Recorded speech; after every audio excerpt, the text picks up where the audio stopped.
Guys, আজকাল যে কি পরিমাণ বৃষ্টি শুরু হয়েছে তাতে তো মনে হচ্ছে খিচুড়ি না খাওয়া পর্যন্ত বৃষ্টি থামবেই না।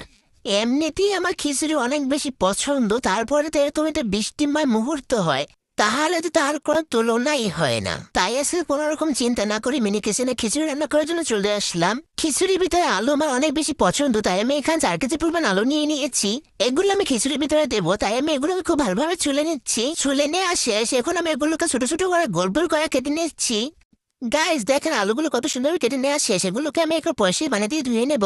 আলুগুলো খুব সুন্দরভাবে ধুয়ে নেওয়া শেষ। আজকে যেহেতু খিচুড়ির এই মাংস দিয়ে রান্না করবো, তাই আমি এখানে 15 কেজি মহিষের মাংস নিয়ে নিয়েছি। এগুলোকে আমি খুব ভালোভাবে পয়সা বানিয়ে দিয়ে ধুয়ে নিচ্ছি। সবকিছু ধুয়ে গুছিয়ে নেওয়া শেষ। এখন আমি চুলা চাতাকে জ্বালিয়ে একটা কড়াই দিয়ে দিচ্ছি। কড়াইটি গরম হয়ে গেছে। এখন আমি কড়াইতে 1 লিটার পরিমাণ তেল দিয়ে আলুগুলোকে খুব ভালোভাবে ভেজে নেব। আলুগুলোতে আমি তেমন কোনো কিছুই দেয়নি, শুধু 5 চামচ মরিচের গুঁড়ো 2 চামচ লবণ দিয়ে এটা খুব ভালোভাবে মাখিয়ে নিচ্ছি। এরপরে তেলের ভিতরে ভালোভাবে লাল লাল করে ভেজে নেব।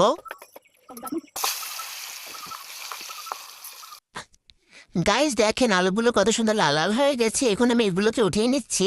আলুগুলো তো ভেজে নেওয়া শেষ। এখন আমি এই তেলের ভিতরে মাংসগুলোকে হালকা একটু ভেজে নেব। মাংসগুলোতে ভালোভাবে ভেজে নেওয়ার জন্য আমি এখানে 1 কেজি পরিমাণ লবণ আর 2 কেজি পরিমাণ মরিচের গুঁড়ো দিয়ে দিচ্ছি।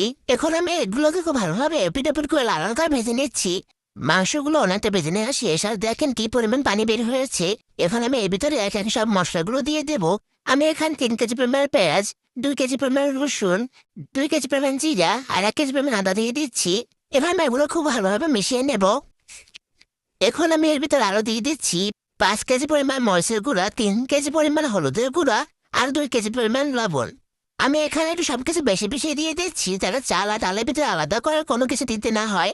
এই মাংসগুলোকে খুব ভালোভাবে অনেকক্ষণ ধরে কষিয়ে নেব। খুব ভালোভাবে কষিয়ে নেওয়া শেষ। এখন আমি 1 বালতি পানি দিয়ে দিচ্ছি। এবার আমি খুব ভালোভাবে নেড়েছে এটাকে ঢেকে দিচ্ছি। মাংসগুলো খুব ভালোভাবে সিদ্ধ হতে থাকুক, ততক্ষণ আমি চাল আর ডালগুলোকে খুব ভালোভাবে পরিষ্কার পানি দিয়ে ধুয়ে নিচ্ছি।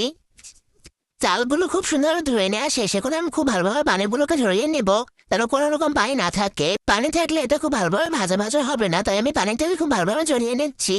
এদিকে মাংসটা খুব ভালোভাবে কষিয়ে নেওয়া হয়ে গেছে। এখন আমি এর ভিতরে চাল আর ডালগুলোকে খুব ভালোভাবে দিয়ে দিচ্ছি।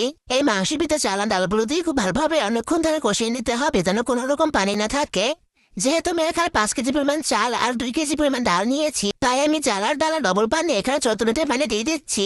এখানে আরো দিয়ে দিচ্ছি 2 কেজি পরিমাণ কাঁচা মরিচ ও 1 কেজি পরিমাণ এলাচ আর দারচিনি।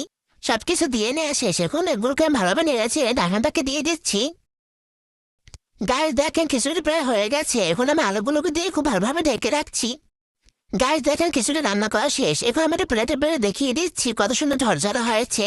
এই বৃষ্টির ভিতরে যাদের খিচুড়ি খেতে মনে চায় কিন্তু রান্না করতে মনে চায় না, তারা আমাদের বাসায় চলে আসুন। আপনাদের সবাই দাওয়াত রইল আমাদের বাসায়।